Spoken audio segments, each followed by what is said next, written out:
Good morning everyone, today is another pre-maintenance checklist video, which means we're going over all of the different campaigns which are ending with this coming maintenance. But before we jump into all of that, if you're new to the channel, I upload NGS content daily, so if you do play this game, I would really appreciate a subscribe, as it really helps out the channel. Anyway, without further ado, let's begin the video.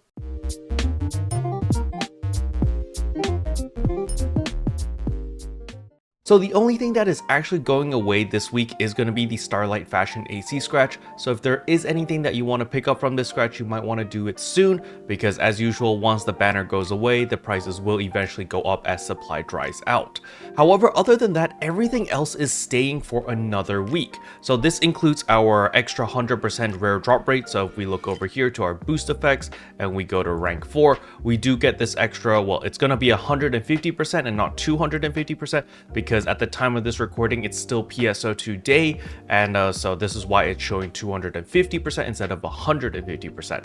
But the 150% boost for Kvaris is going to stay around for another week. So if you are planning to farm the Rare Gorge area, or you still want to farm Crimson Realm, you can still do so, and you can still get all of those goodies and benefit from the 150% rare drop rate. Now, another thing that is also staying around for quite a while until March 20th is of course the Starless Suppression 3 over here, where you just need to kill 500 Starless enemies total and you get all of the materials needed to make your rare weapon. This is incredibly useful, especially for players like myself, where I am recently learning how to play Force now, because well, I kind of got a little bit bored with Braver gameplay over and over, and so I am interested in learning the Force. However, I do need to level it up to 85. I probably need to level all my classes to 85 actually. I've been slacking quite a bit, but nevertheless, the Force class has interested me quite a bit, and I do want to try Malevolent Dark Pulse Aegis as well as Dark Pulse Solus as the Force class. Now, other than that, of course, we do have our mission pass. So it doesn't end this week, it ends next week. However, I do recommend people to start working through your mission pass, as it does go all the way up to tier 40. As you can see, I am almost done with mine, so I do recommend people to start working through it. If you're still like at tier 20, you do have enough time to complete the full thing, as long as you complete your dailies as well as your weeklies, because your weeklies do help quite a lot in progressing through your mission pass incredibly quickly. As you can see, you get 30 stars here, 20 stars here, another 20, as well as another 20. So literally just do all of your weeklies, as well as of course do your dailies every single day, and you will be able to complete your mission pass relatively easily. Now, while we're still on the topic of dailies, please make sure to complete the limited time quest daily every single day, because remember, next week we will not have a limited time quest. So I don't know how we're gonna receive our reward medals.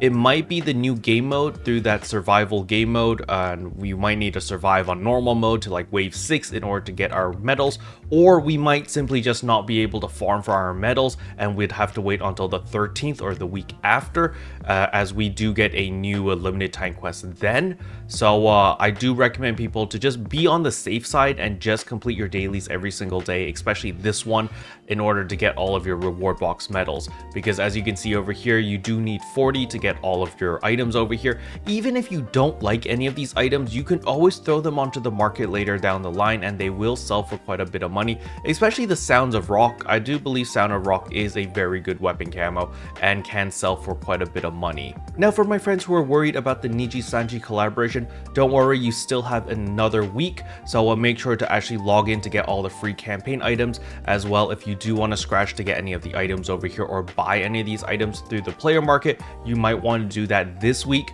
because once next week rolls around, this banner goes away and then the prices are going to go up, because as we know, in NGS we have not gotten any rerun collaboration scratches. So at the moment that this one goes away, chances of these items coming back are very, very low. So if there is something you like, you might need to pick it up ASAP. Now, with all of that said and done, the next thing I want to talk about is, of course, the Arks Records. This week's Arks Records is very simple. South Kvaris Dash, as you can see, I've already participated. I've actually tried to make a habit to do the Arks Records every single week now, because I actually do need these Arks Record badges, and I feel like it's a good idea to just hoard up on these Arks Record badges in case you do need them later down the line. Personally, I'm doing the Arks Records all the time in order to get the MK1 weapons, because I do want to get my rare katana to fix a Fatale level 5. Now, while we're on the topic of fixes, don't forget to go to your item recycle over here and pick up your add preset skills level 1. Remember, you can pick up 3 every single week. It will cost you 30 NEX cubes, so make sure that you actually have that. And if you still have an excess of NEX cubes, you can always buy the N rare drop rate plus 100% for 1 hour, because remember, every single week you can buy 10 of these. This is incredibly useful because you can save yourself a lot of star gems or a lot of AC. Because as you can see here, this is the N rare drop rate 24 hours plus 100%, costs 900 star gems normally. And even if you buy the discounted version, it's still 450 star gems for a 24-hour version. I strongly recommend people to simply just buy the 1-hour version every single week. As you can see, I have 29 of them already. If I simply pop 24 of them, it's the same result as having a 24-hour booster, because you can stack these on top of each other.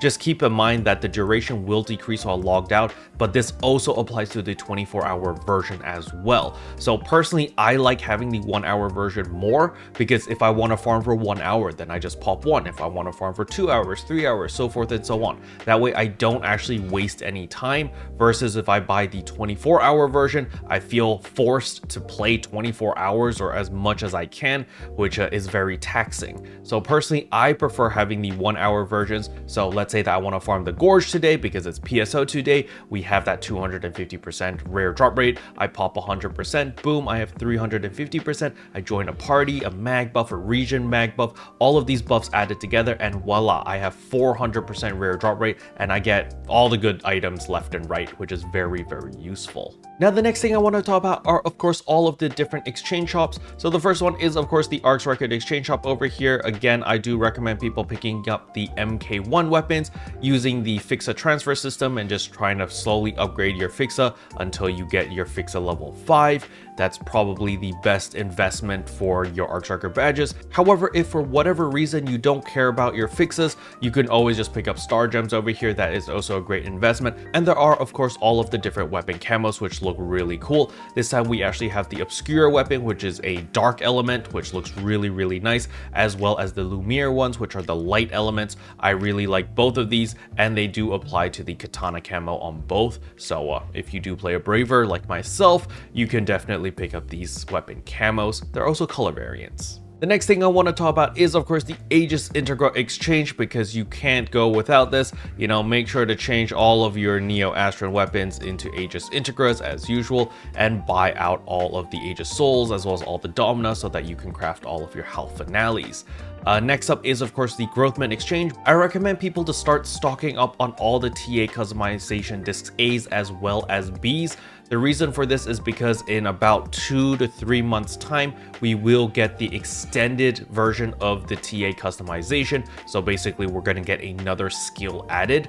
And so you're going to need a lot of discs A as well as disc B's in order to max out a skill. And of course, all of the LC capsules. Let me just see how many capsules you actually need to max out a skill. So we go over here, we go to Tech Arts Customization. Let's go to Activate Tech Arts Customization Techniques. And let's say that we want to level up our grants because we're going to be farming a lot of Dark Falls Aegis or Dark Falls Solus and, you know, Elemental Down Factor, for example. If we wanted to get it to level 10, as you can see right here, we are going to need 120 NEX cubes, 415 of these TA customization discs A, 44 TA customization disc B, as well as 1 TA customization disc X. So make sure that you do get all of these CDs. As you can see over here, I have a metric butt ton of these customization discs X, simply because I've been buying out the Growthment shop every single week, since you can buy like 50 discs out of that every single week. So you do get quite a lot of discs, but nevertheless, you can never have too many. And you know, Growthment is relatively easy to farm anyway, so there is that. The next thing I want to remind everyone is, of course, your Dread Skill exchange over here. Make sure to pick up your TA customization disc X, because remember, you're going to need one of these in order to max out your skills. So yeah, just make sure that you buy this every single week because you are time gated here. I already have 22 of them because I've been buying them every single week. So, you know, don't sleep on this. Last but not least is, of course, your Alliance Badge Exchange Shop. Don't forget to buy your Star Gems over here. Oh, I actually haven't bought them yet. So you can buy your 30 Star Gems right here. So make sure that you do that every single week. And of course, if you still need more Genesis points, you can purchase them here. Personally, I actually ran out of Genesis points because I bought out the Genesis point shop over here. Well, I almost bought it out. Now I bought it out. But as you can see over here, I actually only have 475 Genesis points left, and you actually need the Genesis points to pick up your Alliance mag buff. So I do recommend having a little bit of this, or at least doing the weekly. There's actually a weekly revolving around collecting Genesis points, as you can see right here. Visit creative spaces. You just got to visit 10 creative spaces and acquire Genesis points over here. You know, these two are basically tied together, and this will actually reward you with extra TA customization discs Bs. So, you know, doesn't hurt to actually do these quests right here. There's also a bunch of limited time tasks over here, which also revolve around Genesis points. Special thanks to all the members for supporting the channel. It really means a lot to me. Thank you again.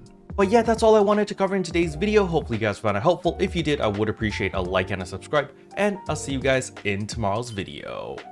Bye.